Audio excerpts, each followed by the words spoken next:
Considéré comme le précurseur du design au Maroc et dans le monde arabe, premier designer marocain à avoir été édité par des grandes marques internationales, créateur né, passionné, Hicham El Hallou est reconnu un peu partout dans le monde comme l'un des artistes contemporains les plus créatifs.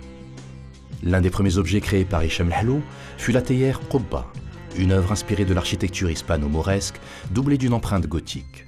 Créée en 1998 pour la grande exposition Regard sur le design au Maroc à l'Institut du monde arabe à Paris pendant l'année du Maroc en France, Qubba est non seulement devenue l'objet phare de Hicham El Hallou à travers le monde, mais elle est aussi reconnue comme l'un des symboles du design du Maroc, alliant art de vivre marocain et modernité.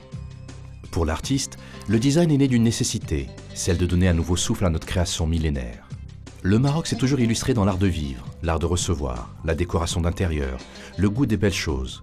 Et le design avait indéniablement sa carte à jouer dans cette tradition du raffinement. Aujourd'hui, Hicham El Hallou collectionne les prix. Deux de ses collections ont décroché le label de l'Observatoire du Design 2009, un rendez-vous incontournable qui récompense et réunit les créations les plus remarquées du design mondial. Il a notamment participé à Arabia Expo à Moscou, où elle exposait une nouvelle version de sa théière. Mais le designer ne s'arrête pas là. Il travaille aussi sur de nouvelles créations pour des marques internationales, telles que des montres, des baignoires haut de gamme, du mobilier urbain. Preuve de reconnaissance que le design made in Morocco a acquis ses lettres de noblesse, Hicham El Hallou signe aujourd'hui des collections pour des marques internationales, donnant ainsi une nouvelle dimension à ses projets et posant un jalon nouveau dans la jeune histoire du design au Maroc. Ces modèles de montres dessinés pour LIP nous offrent un voyage dans le temps et dans l'imaginaire. Cette montre n'a pas de circonférence. L'unique endroit où c'est fermé, c'est de ce côté-là. Et toute la montre est entièrement vitrée, donc avec la lumière qui vient transpercer la montre. Et ça exprime l'ouverture sur deux mondes, deux rives, deux peuples, deux continents. Il y a un travail stylistique qui est fait au niveau de l'aiguille. Quand elles se rejoignent, les deux aiguilles, elles représentent un motif qui vient de notre patrimoine architectural. Donc c'est toujours resté dans la subtilité. Et là, c'est un clin d'œil, par exemple, que j'ai fait au travail que j'ai fait sur l'artisanat de Fès, sur la dinanderie, sur la collection Barakat Mohammed. Ici, on a donné un aspect ajouré au logo LIP.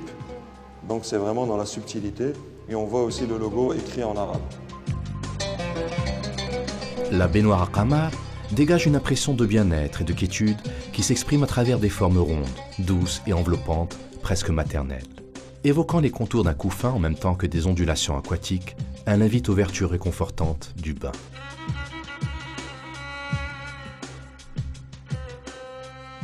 C'est une forme très...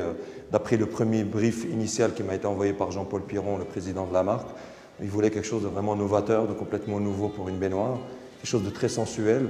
Donc à l'époque, c'était la période où ma femme était enceinte et j'ai été influencé par cette période. On le voit dans mon travail, à ce retour aux formes vraiment très courbes. Donc ça rappelle en même temps les ondulations aquatiques, le couffin, vraiment une forme vraiment très très sensuelle. Avec le narguilé RDM, Hicham El Hallou crée un produit hors norme, à la fois par son caractère polysensoriel, mais aussi pour l'intimité qui le lie à son propriétaire. Pour l'artiste, les matériaux, les formes, tout doit contribuer à la beauté du produit. Diwaniyya, pourquoi? Parce que c'est une forme qui est inspirée de la calligraphie diwaniyya, donc très emportée, très musicale, comme une note de musique. Et comme on peut voir, il rappelle vraiment une note de musique. D'ailleurs, les objets dessinés par Hicham El Hallou sont marqués par une poésie tout en retenue, et son défi majeur étant de contourner la facilité et de donner une identité à l'objet sans toutefois tomber dans le folklore.